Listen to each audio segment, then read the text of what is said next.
Forces loyal to Al-sarraj are reclaiming Libyan territory.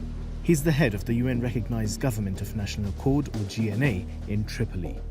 Libya has been embroiled in a civil war since longtime leader Muammar Gaddafi was deposed in 2011. A UN-led agreement saw the formation of a new government in 2015. But Libyan warlord Khalifa Haftar's illegal militia launched an offensive to topple the UN-recognized government. He's been supported, among others, by France.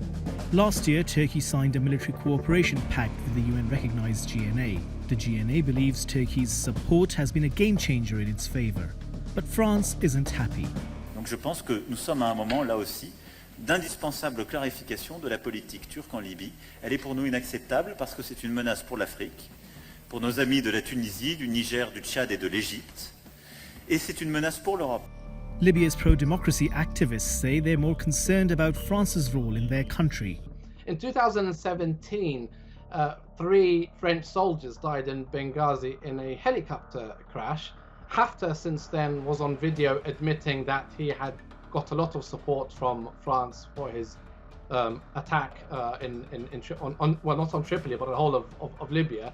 And of course, last year, Javelin anti-tank missiles, which belonged to France, were found in Libya, as well as French officials who, French officers who fled from West Libya into Tunisia. They were arrested by the Tunisian police, and there was a big hoo-ha about that. And the French tried to cover it up. They couldn't.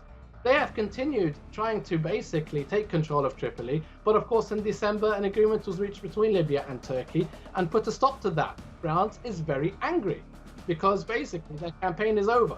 France has now withdrawn from NATO's naval mission in the Mediterranean Sea. It's also calling for EU sanctions against Turkey over Ankara's intervention in Libya. France says Turkey is violating a UN weapons embargo, an accusation Ankara has refuted. La décision des Nations Unies concernant l'embargo, elle n'opère pas par sélection. Elle ne dit pas qu'on doit opérer la voie maritime et pas la voie aérienne ni terrestre. Mais nous avons cette impression, c'est plutôt une constatation, qu'on procède par sélection et que ça revient à fortifier, renforcer, soutenir M. Haftar à l'Est. The Turkish government says French actions are destabilising Libya. Fransa bir darbeciyi destekliyor. Korsan bir insanı destekliyor. Kimi? Haftar'ı destekliyor. BM Güvenlik Konseyi kararının hilafına destekliyor. BM Güvenlik Konseyi kararı diyor ki Seyrat Anlaşması'nı onayladıktan sonra bundan sonra uluslararası toplum şu andaki Sarraj'ın başında olduğu ulusal mutabakat hükümetini destekler ve diğerleriyle bağını kessin diyor. Ankara believes the French government benefits from instability in Libya and seeks an authoritarian regime there to guard Paris's economic interests, particularly oil. Ankara also maintains that France seeks to carve out a sphere of influence in many African countries. Many analysts say France has a certain history in Africa. In the case of Algeria, there were 3 million people in Algeria when the colonialism started.